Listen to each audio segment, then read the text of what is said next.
This game has pretty good scores across the board and has had some good support and has a solid player base. It actually, apparently, the player base has obviously gone up since Alien Romulus came out. And it is on sale on Xbox if you have Game Pass. It's 60% off, which is what I used to convince my friends to come and play with me as well. You played a little bit of this with Andy? I played a lot of this, yeah. I think we talked about it on the show, I think. Did we? Yeah. I played with Edit Monkey John. That's the one. And Andrew. Can you just explain what's happening in this footage? This is like the reason to play this game. Totally.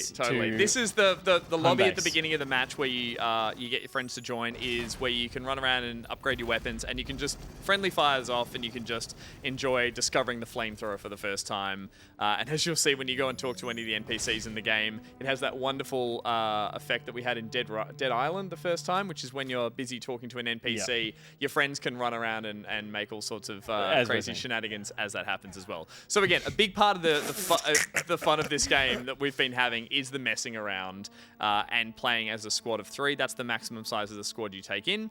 I'll explain the sensible stuff while you watch the silly stuff, which is that it's a class-based game where you go in and pick 1 of 5 classes. Each of them have different weapon restrictions, different upgrades, and different perks that you can equip to them. I think there's no wrong way to play this, apparently. Like, you can run as 3 docs, or 3 medics, or 3 demolishers, and you can still probably do okay. It gets pretty fucking hard. I've heard, and that's what I'm really looking forward to, because instead of retelling how this game works and what it is, because as Peter mentioned, we've already talked about it once on the show a long time ago, I'll just say that, yeah, it's broken up into, I think, 4 missions. Each mission has 3 chapters. Each chapter is about 20 minutes to half an hour. You proceed through sort of linear type levels where, Josh, you're going to have to go to some gameplay, please. My friends, this is gold. The levels themselves, very linear, following checkpoints, moving essentially down corridors of different types that get you to essentially a choke point that usually has something to interact with, which will send in a swarm. It's very Left 4 Dead, and I love that about it. I think it even has an element of Left 4 Dead where if you stick around doing nothing for too long, it will just spawn random Xenos behind you from time to time just to keep you moving. It won't let you choose just to, stick around and do nothing. There's things like prowlers, special types of aliens that will hunt people, and if you've got friends that like to run off ahead and get started, the prowler will leap out and pin them to the ground, so it penalizes people who... It penalizes not working as a team. That is basically it. Those wave modes that you hit at the end of most levels are fantastic. And so, again, I had to convince a couple of friends of mine who really struggle to pick up new games that this could be the new thing we play and we get really into. We got into it and we started this first mission, which is the one set on a ship finding a doctor. You're going through all the stereotypes from the Aliens film, which is the Marines, which is the, heaps... Like the film Aliens, the second one? The James Cameron film. It is taking all its inspiration from that. With Remember some in stuff Toy Story, on. the little green guys that were in the vending machine? It's those, but grown up. Ah. But you've got things like the iconic pulse rifle. There would be. There's probably a mod for that. I have been chosen. The motion sensor noise, the pulse rifle stuff, it's all there. And luckily, as I started playing this, the friends I brought along, I could see them very slowly but surely really getting into it. Like they were having every moment that the game was setting up. Did they start saying hoorah? Not quite, but they were talking about they were. Did they start saying game over, man? Game over? I was definitely saying that. But they were getting into it, which was great. And it does lead to, as I said, these wave mode missions, which are at the end of the levels. You've got to call an elevator, you've got to call a drop ship. And the way the game does scale up the enemy types, even in the early stages, I thought was just absolutely brilliant game design and heart-pounding, which is that you've got these little drone Xenos that run around, which are pretty much fodder, but they can do some damage eventually. And then you have the actual Xenomorph, which is the more human one that runs around. You hear he's coming based on a scream that'll happen in the game, and it'll leap out of tunnels and try and it'll pin people down. Anyway, one of them is kind of tricky. You all have to focus fire. You will all have to hoorah and call your actual, call attention to what you need to do. And it does call for teamwork. And I'm just so happy that I'm playing a game with friends that is what we're all doing. Setting up turrets, actually focus firing.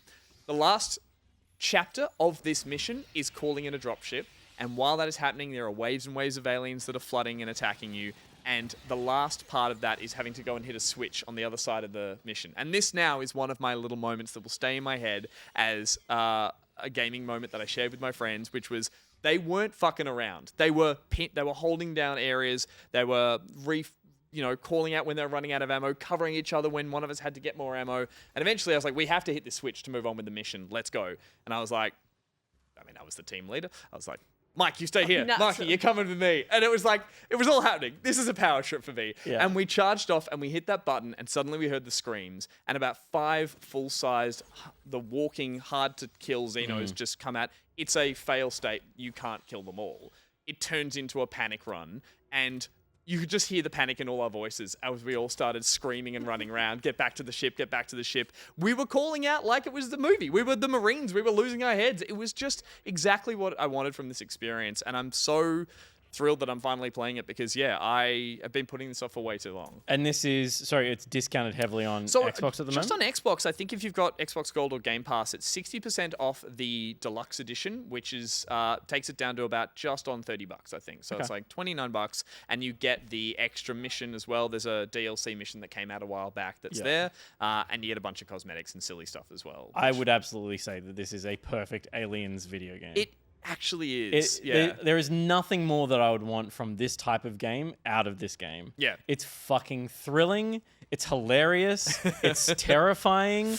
There's plenty of just beautiful design. The gunplay is really fun. The ammo limitation, particularly in higher difficulties, is great. It is a teamwork game. You have fun together. You work hard together. It's perfect. It's so fucking cool. And the turret stuff, strategizing all of those choke point holds and stuff. I love it. The moments we have I was like, guys, it turns out, and again, I must be a pain in the ass to play video games with. You can justify to that. I was like, I found out you can put turrets on the walls themselves, which would make sense, right? You put it on a wall. It's got a larger area of effect.